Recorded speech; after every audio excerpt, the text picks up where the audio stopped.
Welcome back. This is Robin Mines. Before we went on the break, we were talking about national development and how divisive statements by political heavyweights could impact on the nation's unity. Let's move away from politics now into entertainment.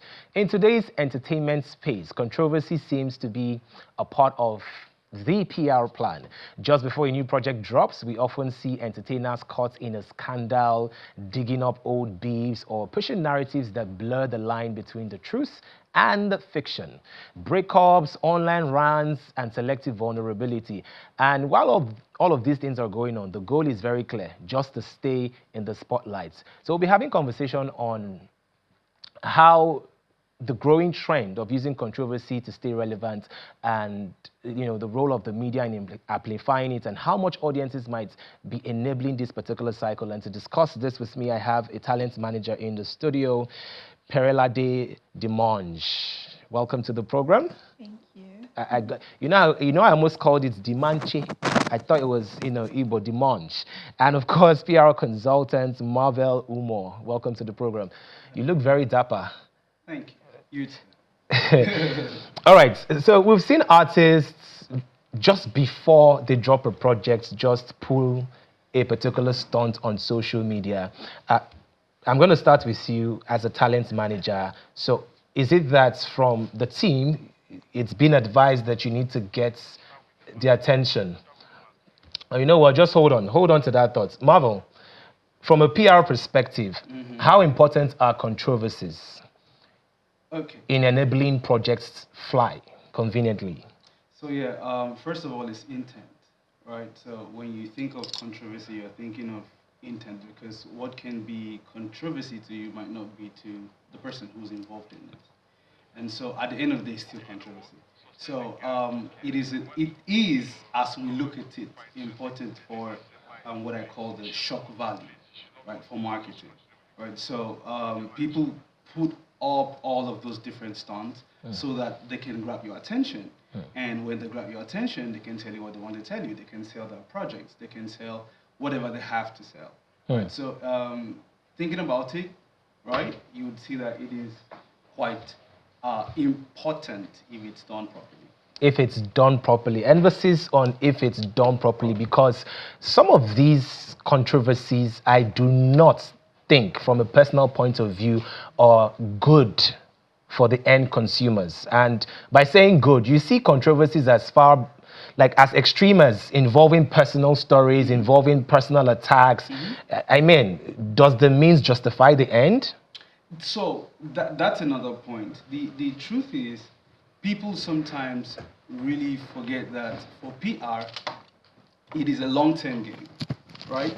But sometimes, and then you get to create these different controversies that really hurt your brand in the long run, sorry.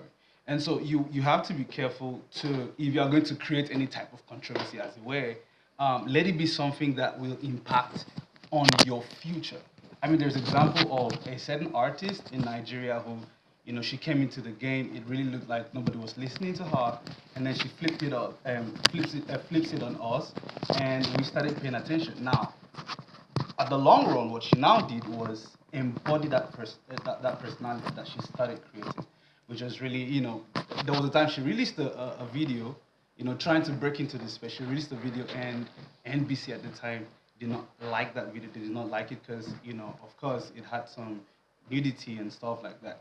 But moving forward, of course, you know the person I'm talking about. But moving forward, she's embodied that and it's working for her. Well, that is just one out of, I don't know, probably a million examples. And I can see from the look on Dimanche's face, she doesn't quite agree with you. What are your thoughts on artists using controversy to sell a body of work? So I agree with him when he says the right type of controversy, right? But when it's the wrong kind, I'm just like, do we really want to go that far to bring out dirt from your family, from your personal life, all in the name of controversy? You want to sell a product that doesn't concern your family. So you want everybody to see you unclad before you sell a product. I can't get behind that one particularly, but I understand that you need to get people's attention, but getting negative attention, that's where I don't. So it depends on the controversy. For me, good controversy always.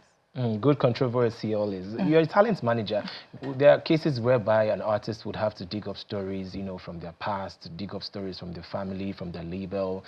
I mean, is that going too far? Yes, that is going too far. There are things that are out of the reach of people that people don't need to know about, right? There are things that people need to know about. I think that more people even need to sell personal stories that are personal that their fans need to know about. Like, if you want your fans to get to know you, then sell an actual personal story, not a dirty story per se. So you don't need to, you don't need to say, you don't have to go naked. What you can do is maybe, why don't you wear something else? Like, look for I'm not saying that people that are naked are doing the wrong things. It works for them, and it's okay. It does work for them. But I'm saying, why don't you do something else? Why don't you wear clown ears? Why don't you try something out of the box? Like, why must we go and drag ourselves down the mud? Why can't you tell your fans that, oh, this is what I'm going through, or this is it, and curate the things that you want these fans to see, other than just, because once you open that box, you can't close it again. Talking about opening up a box and not being able to close it back, I'm going to be very specific because I think both of you are really trying to be very careful. Now, Marvel, the word on the streets is Oxlade releasing an explicit material of himself was a PR plan to get people to talk. Is that true? I don't know. Marvel, come on, give us something. I don't know. And how do you think that impacted? Did it impact his projects successfully? Did he have more streams? And where is Oxlade right now? Honestly, I think that some questions would best be answered by the team because they have the back end. First, they know what the plan is like. They know their goal, and then they're looking at the back end to say, is our plan working out? Because again, success is achieving according to plan. Right, and so what you might call from an outside perspective, let's not get political about this. You are a PR person, yes. So from the audience perspective, do you think that worked? Did it work as a strategy?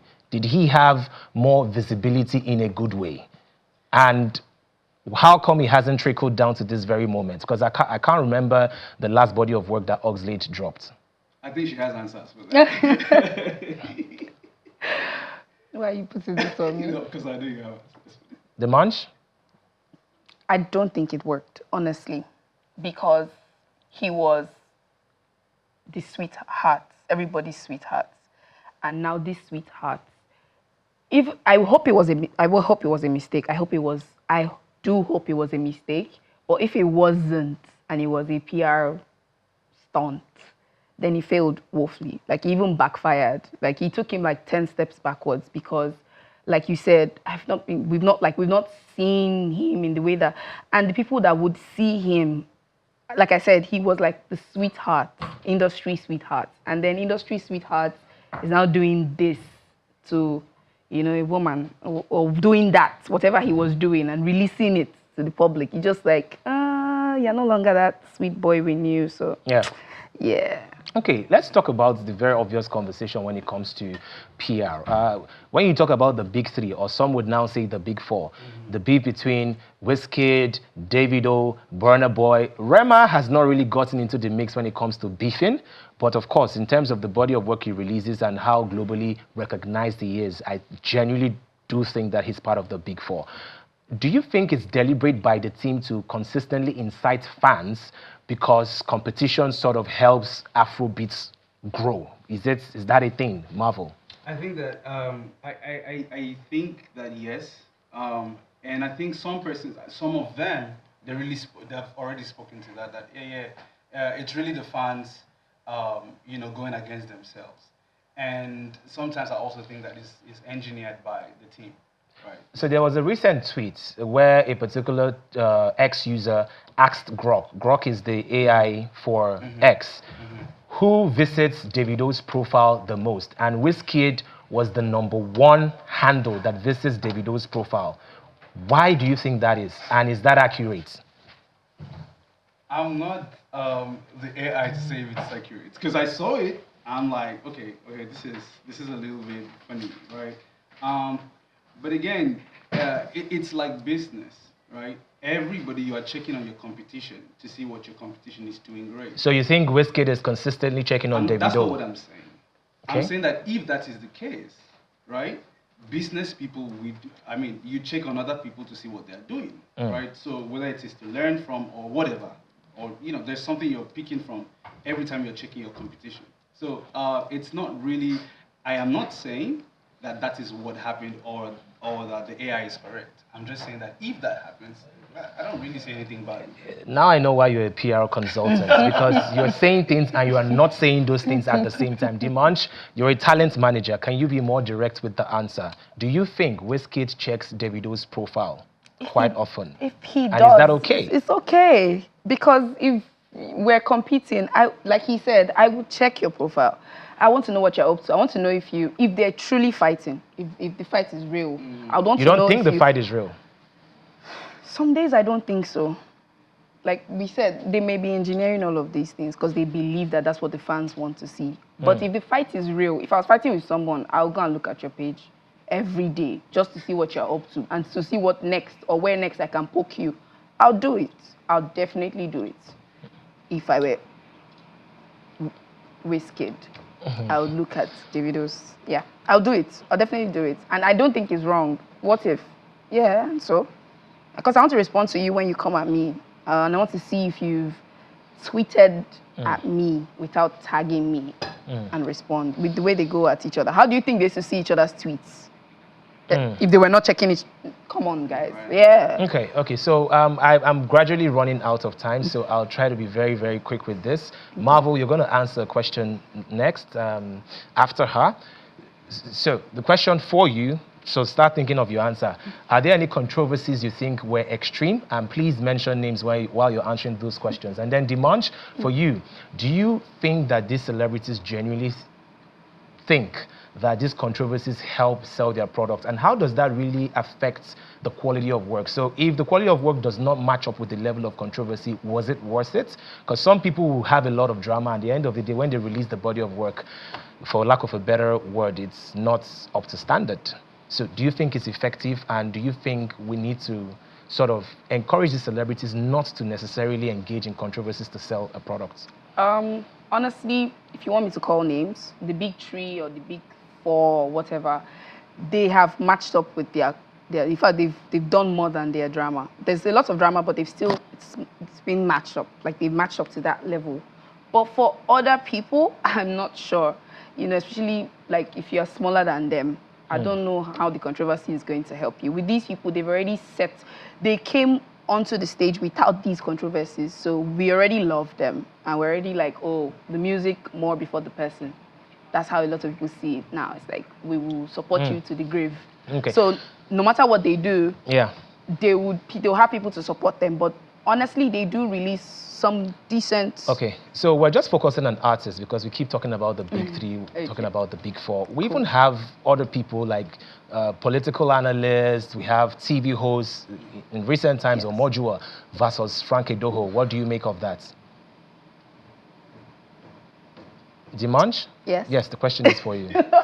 So, what do I make of that? I think that the fight is interesting. I don't know what they're trying to get out of it, both of them. I think that is a genuine fight, actually. I don't think they are trying to... I think they're genuinely going at each other. And it's interesting to, just watch with both of them. Yeah. Okay, Marvel, what do you make of that fight? And then remember, you have to tell me which particular celebrity has done a particular controversy as a strategy that didn't work. Okay, so first of all, just to clarify, I don't think that all controversies are all engineered. They are some are like genuine mistakes. Do you think the Frank Edoho and Omojua fight? It's genuine. I think it's just they really feel like, Why is that? These are two respected figures. Things happen. We don't know the story. Sometimes when we see things on the internet, we just see it. We don't know what the backstory is, right? So from where I stand, I think it's something really genuine that is going on that we probably don't know. All right. Well, It's been an amazing time with you guys. I could see that you were very, very careful with your words, which speaks to the fact that, yes, when it comes to public relations, you should choose your words very carefully. So well done to the both of you. And that is our show for today on Rubbing Minds. My name is Hero Daniels. Until I catch you next time, please stay good.